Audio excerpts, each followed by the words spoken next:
First is the case of Stephen Kubacki.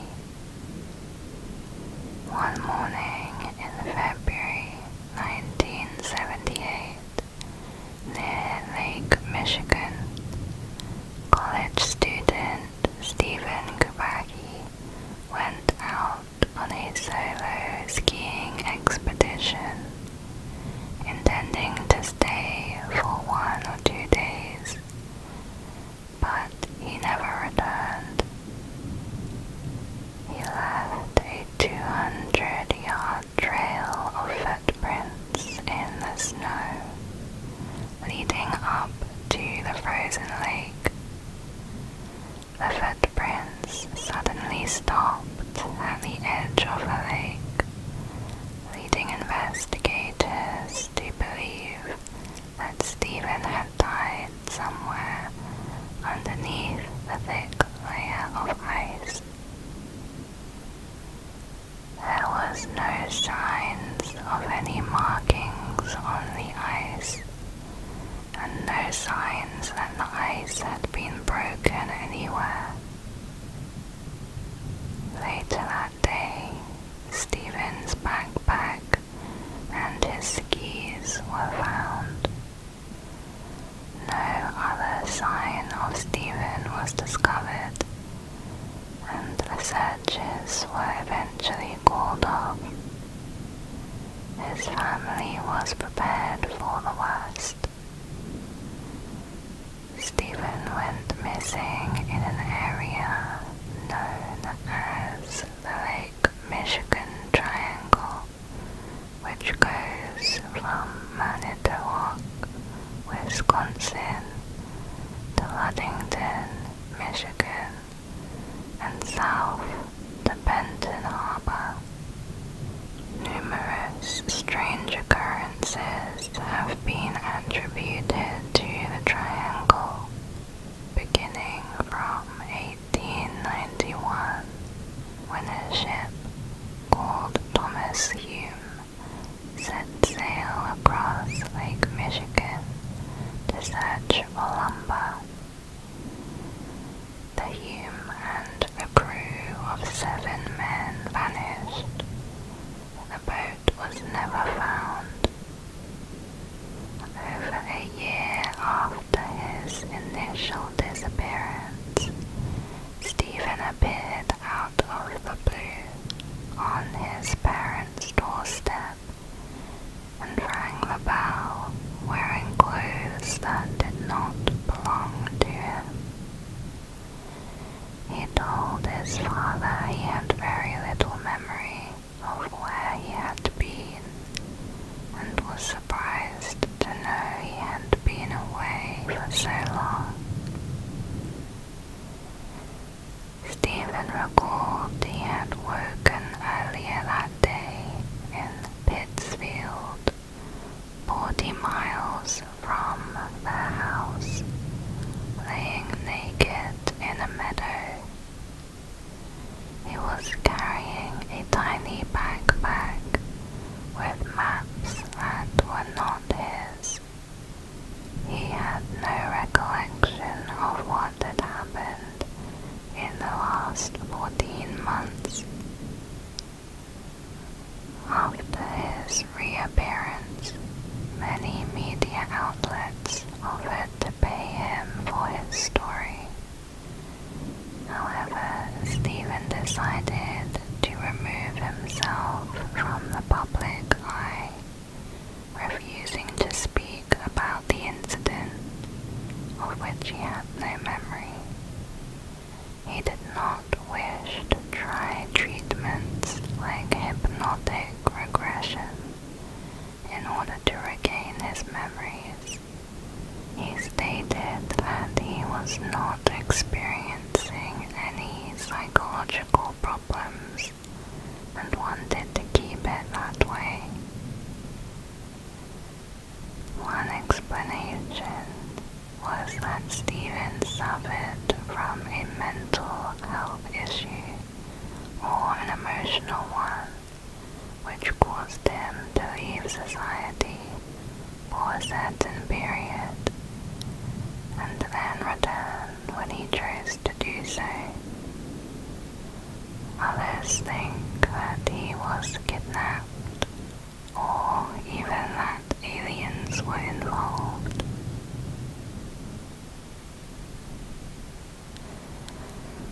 Next is William Bates. Dr. William Bates vanished from New York City in August 1902. He wrote a note to his wife, who was currently out of town. The note said, "My dear wife, I am called out of town to some major operations. I go with Dr. Forge, an old student, to do a mastoid, some cataracts, and other operations. He promises me a bonanza. Too bad to miss the horse show, but I am glad to get so much money for us all. I am in such a flurry. Do not worry. I will write details later. Yours lovingly, Willie." He was already a very wealthy man, which made the sentence of being glad to get so much money slightly strange. He would not return, and he did not write to her as he had promised. After several days, his wife asked his Mason friends to try and locate him. After about 6 weeks, his picture traveled across the Mason lodges, and Mrs. Bates found out William was in a London hospital. They reported that he was not in a good way. He looked haggard, thin, with sunken eyes, despite having access to money from a London bank account. He appeared to be suffering from malnutrition, as well as amnesia.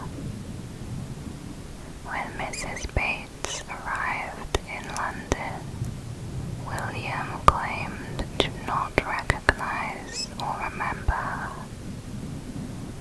He was in a nervous state, but agreed to stay with her at the hotel so that his memory might return. Initially, everything seemed okay. He would even recall being asked to set sail from New York several weeks earlier and operating on a patient with a brain abscess. However, 2 days later, he walked out of the hotel and disappeared once again. This time, at least as far as his wife was concerned, it was forever. She spent years searching for him up and down Europe and the east coast of America. She passed away in 1907, reportedly holding a portrait of her husband, still searching for him. In 1910, a fellow doctor and friend later found William in Grand Forks, North Dakota. He was working in an ophthalmology practice he owned. William eventually returned to New York with his friend, and they went into partnership together.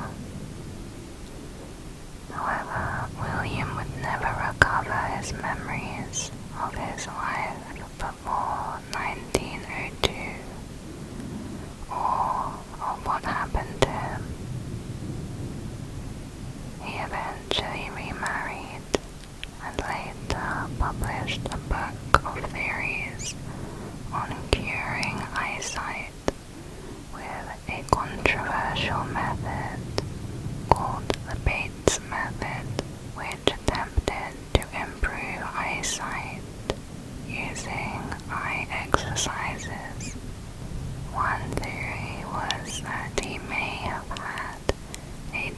dissociative fugue, in which a person loses important memories and then wanders around aimlessly.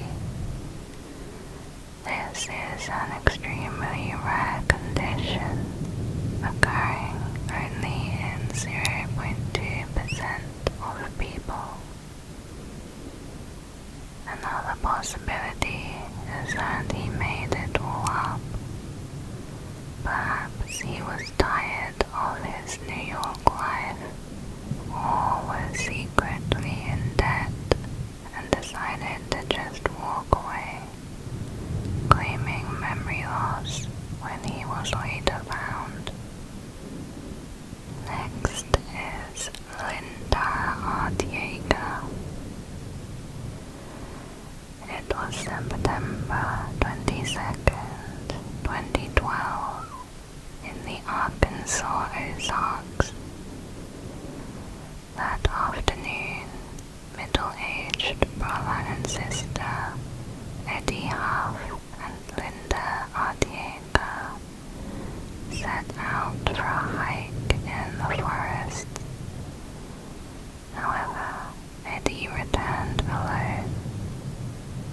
He said he and Linda had gotten lost, and that he thought he last saw her on the porch of a family member's house nearby. However, it was discovered that Linda was not at the relative's house, as Eddie had said. Eddie had no memory of what happened, and was now confused and disoriented.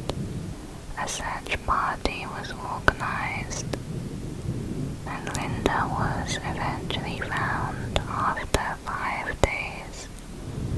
She was 2 miles from their start location in the deep woods.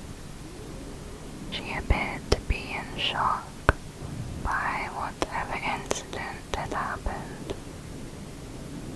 She had been wearing a t-shirt, jeans and flip-flops when she started her hike. She quickly lost her flip-flops. To survive, she ate watercress, nuts and berries, and drank water from a creek. She later claimed her brother had suffered some kind of injury, and that she had volunteered to go find help. As she walked through the woods, she came across other hikers, but these hikers did not seem to be able to hear her when she called out to them. She saw bizarre shadow figures that appeared to be watching her from the trees and bushes. The next thing she remembers, she awoke in the forest with the search party calling her name. Doctors think that perhaps some of the berries they ate might have been toxic and caused them to become confused. The berries' toxins plus dehydration may have caused hallucinations. Next is Gabriel Nagy.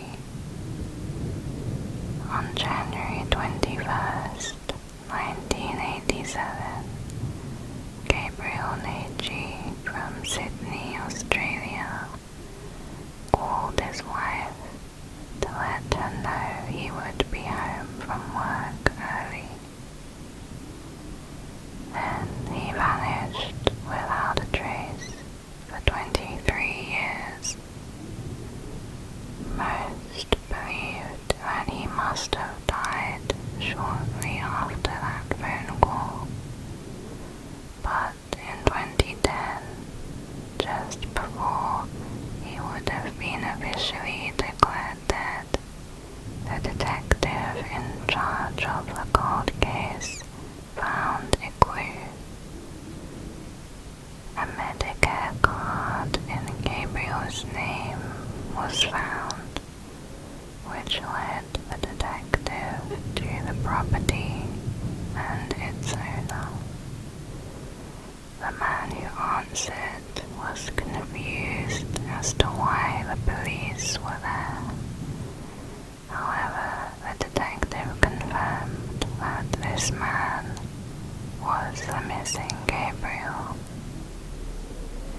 seemed to be telling the truth when claiming he had no memory of his wife and 2 children. Using photographs of his family from police files, Gabriel had flashbulb moments where the lost memories began to return. A timeline was put together where it appears that at some point after the phone call, Gabriel had an accident. His first memory is of waking up with some kind of bad head injury. After this, his recollection was hazy, with the most prominent memories suggesting he had camped in various areas in Queensland.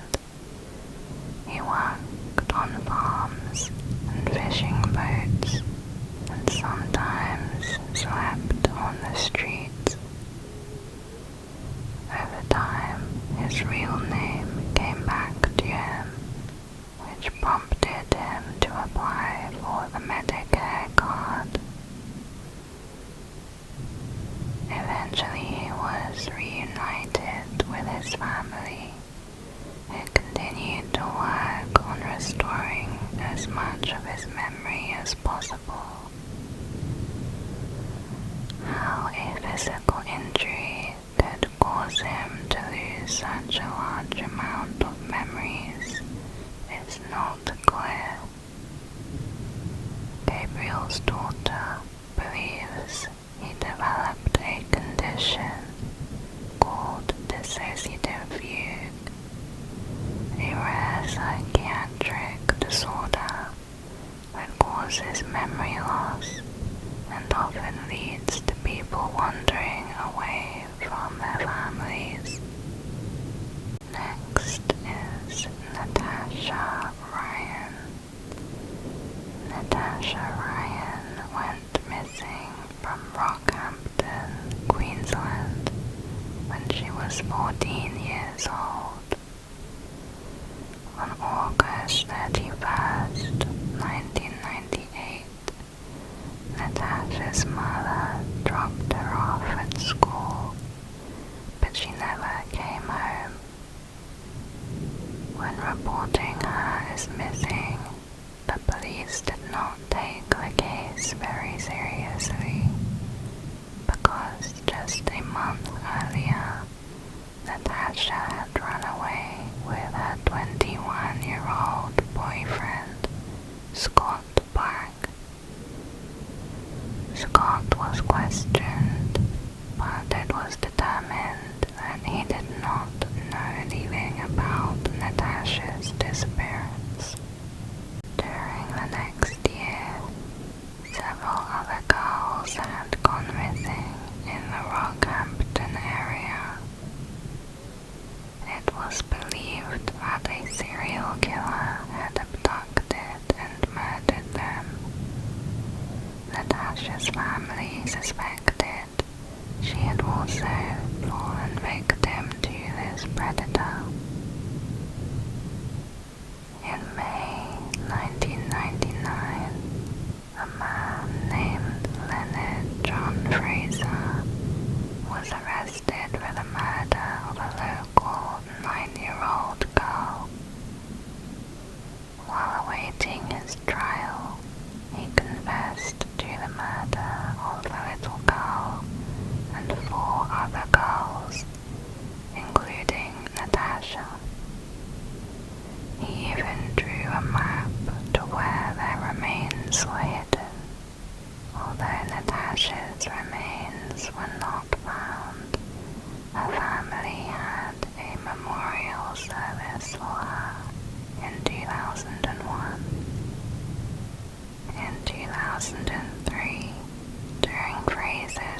Roberts family home, and they found Natasha alive and well, hiding in a cupboard.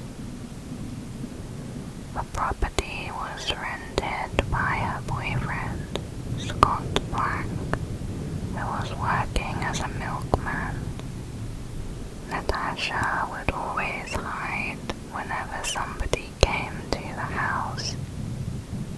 For 4.5 years, she had been hiding, rarely leaving the house, and staying in the dark with the curtains closed.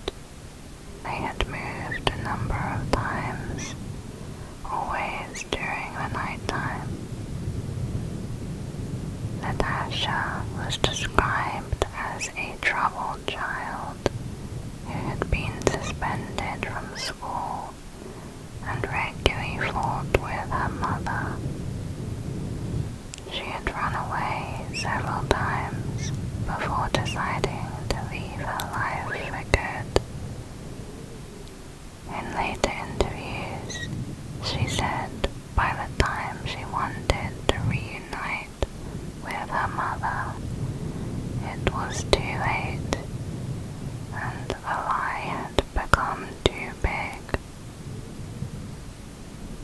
Natasha said she had made her own sanitary products out of cut-up bath towels, so that Scott did not raise suspicions by purchasing them for her. They were both paranoid of being discovered and went to great lengths to avoid detection. By this time, Natasha was 18 years old. She showed up to her own murder trial and testified that she had never met Leonard Fraser. 15 years later, in 2018, she disappeared from the public eye with her husband and their children, completely cutting ties with her family. Next is Amber Smith. 2-year-old Amber Smith disappeared from her home in Newaygo County, Michigan in 2013. Many volunteers came and searched for her in the nearby forests. She reappeared the next day, over 24 hours later, and 2 miles away, in an area that had been searched already. It was summer 2013. Amber was out in the front yard, playing with the family dogs. Her dad was keeping an eye on her. Not able to hold it any longer, her dad had to go inside to the restroom. He was gone for a couple of minutes, and when he came back outside, Amber had disappeared, along with the dogs. He shouted her name over and over, to no avail. Minutes later, the dogs came back without Amber. It was noted that if someone took a walk with their dogs, the dogs usually stayed with the walker. But this time, the dogs came back. A search party was quickly organized, with over 100 local residents. They searched all day and into the nights, with no clues as to Amber's fate. The next day she was found 2 miles away from their home. She was standing in the middle of the road and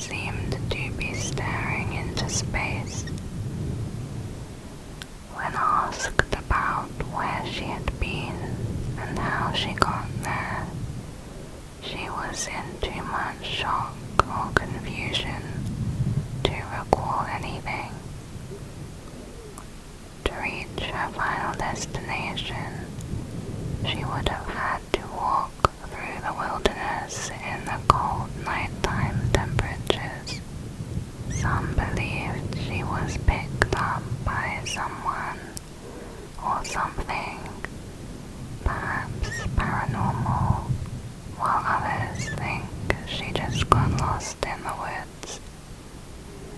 Amber did not give any answers. Some locals think this is in some way related to the case of Stephen Kubacki, who could not recall a whole year of his life. This case also had occurred within the Michigan Triangle. Next is Philip Sessarago. Philip Sessarago had a desire to join the ranks of the Special Air Service, or SAS, Special Forces Unit. He spent 2 years with the Royal Artillery, but failed the entrance test twice. His daughter would later describe how this rejection had caused her father to enter into a fantasy state. Philip would dress how many SAS men dressed, and purposely drank at places known to be frequented by members of the unit. In Croatia, 1991, he disappeared, with some accounts stating that he was killed by a car bomb. 9 years later, in 2000, a strange book appeared on the New York Times bestseller list. It was titled Jihad, The Secret War in Afghanistan. The author was a man named Tom Carew, who had made statements of having served with the SAS for over 20 years. He spoke about how he trained Mujahideen fighters against the Soviets in the 1970s and 80s. Tom Carew would also become a regular talker on the 9/11 attacks. He gave countless media interviews offering his expertise on how the Taliban would fight, among other things. He sold over 50,000 copies of his book and planned to write another. However, the more he appeared in public, the more his claims received criticism, especially when other SAS soldiers came forward accusing him of being a fraud. A BBC Newsnight episode exposed the fact that Tom Carew was actually Philip Sessarago, the same man who had tried so hard to join the SAS years before. Philip then disappeared once again, eventually using the name Philip Stevenson and living in Belgium. In 2009, at age 55, Philip was found dead in a rented garage. He was not found until the landlord came to ask why his rent had not been paid. In the garage he found Philip lying with his few belongings, a small cooker and a bed. It appeared he had taken to living in the garage and had been a victim to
Pennsylvania. On February 10, 1996, Tanya walked out of her family's house and did not return. She was reported missing that day, and her family did not see her again for 10 years. Tanya was unhappy living with her parents, who were in the middle of a divorce. She was convinced neither of them wanted her there, so she decided to run away. She had run away several times before, but this time was different. She had a crush on Thomas Hose, a 38-year-old man who worked at her school as a security guard. Tanya was 13 when she first met Thomas. She recalled he was kind to her, made her laugh, and bought her candy and cigarettes. She confided in him about her family's issues and believed she was in love with him. At first, Tanya thought Thomas really cared about her. Thomas would often take her out of classes to talk to her, and one day when he caught her skipping class, he kissed her. Over time, he convinced Tanya to run away from her family and move in with him, which she did in February 1996. She quickly realized she had been kidnapped and that he was not going to let her out of his attic. She begged him to let her leave, explaining that she missed her family, but he threatened her constantly until she complied. Thomas lived with his elderly parents and his son. However, they were all unaware that Tanya was in the house as well. Thomas told her to memorize the floorboards to avoid making noise. She had to use a bucket in her room as a toilet and was allowed to shower once or twice a week, but only when everyone else was asleep. 4 years later, when Tanya turned 18, Thomas finally let her outside. He also let her meet his parents, introducing her as his live-in girlfriend named Nikki Allen. She escaped in March 2006 with the help of a grocery store owner who she befriended by revealing her true identity to him and asking him to send police to the house. Thomas pled guilty to a number of charges and was sentenced to a maximum of 15 years in prison. He was released in 2022. Tanya wrote a book about her experiences entitled Memoir of a Milk Carton Kid. In 2012, her father and stepmother sued her for defamation, claiming she made untrue statements in her book. Tanya said a happy reunion with her parents did not last long. Her father began to blame her for her own kidnapping, telling her, "You knew what you were doing." Next is Jody Roberts, 26 27-year-old newspaper reporter Jody Roberts disappeared for 12 years from Tacoma, Washington.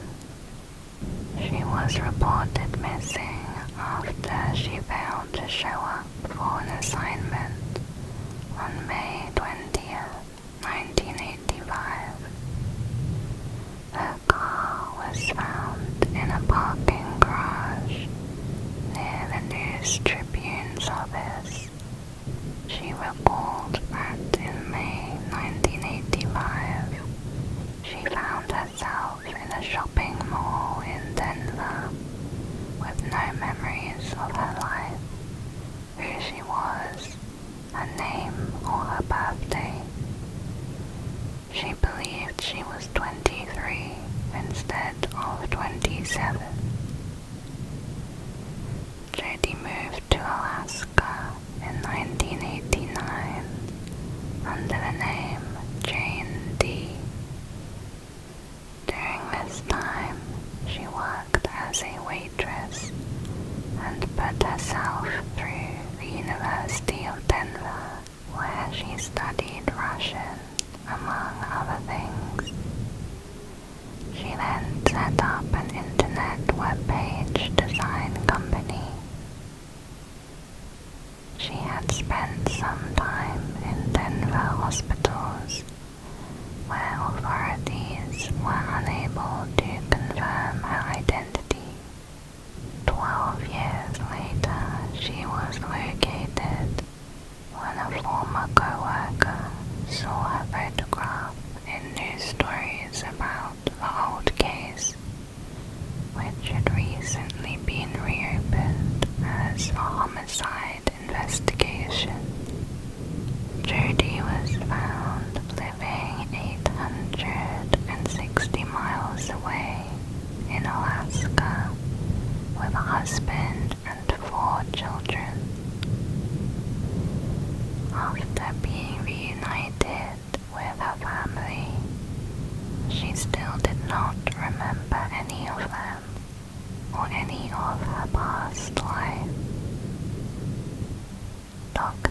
Gary Tucker explained that there is no test to confirm an amnesia claim. Although he said a 12-year memory loss would be highly unusual. Amnesia is one of the least understood neurological disorders. It can be caused by the mind recoiling from something traumatic. Another doctor said amnesia lasting for years would likely involve other symptoms, none of which appeared to exist in Jody's case. Some believe her reporting, which included stories about corruption in government and the Green River serial killer, may have played a role in her disappearance. A former colleague who worked with Jody for 2 years said he had suspected she just wanted to start a new life. She had taken some of her cats to the Humane Society a few days before she disappeared. She also emptied her bank account as if in preparation for a trip.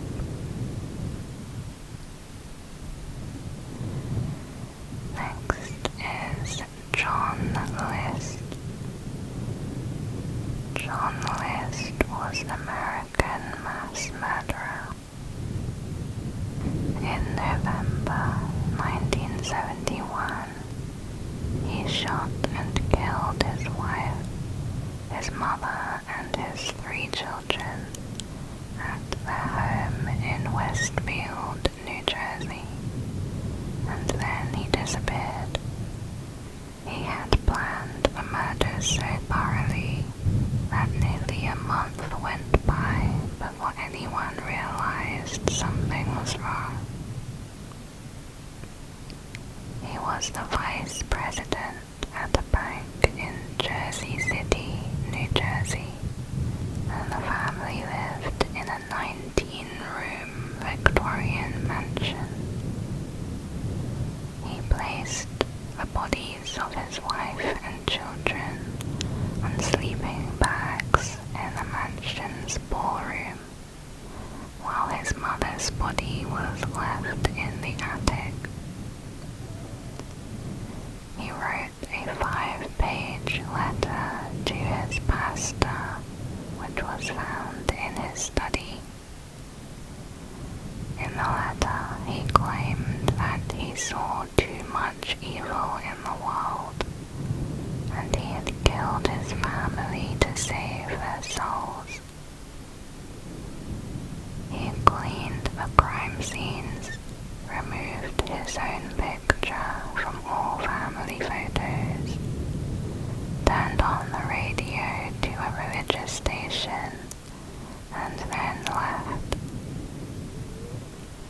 John assumed a new identity and remarried, living a new life for 18 years. His second wife and family had no idea of his past. He was finally caught in Virginia, 1989, after he was broadcast on America's Most Wanted. He was extradited to New Jersey and convicted on 5 counts of first-degree murder. He was sentenced to 5 consecutive terms of life imprisonment. John said his motivations were due to critical financial problems, and that his family was straying from their religious faith. At the time, he had just been laid off from his job and was diverting money from his mother's account to pay for his mortgage. He did not tell his family about his unemployment, instead going through the same routine as when he was employed, leaving the house and spending the day at job interviews or at a train station reading until it was time to come home. He was also dealing with his wife's alcoholism and her untreated syphilis, contracted from her first husband, which she hid from John. She had apparently pressured John into marriage by falsely claiming that she was pregnant.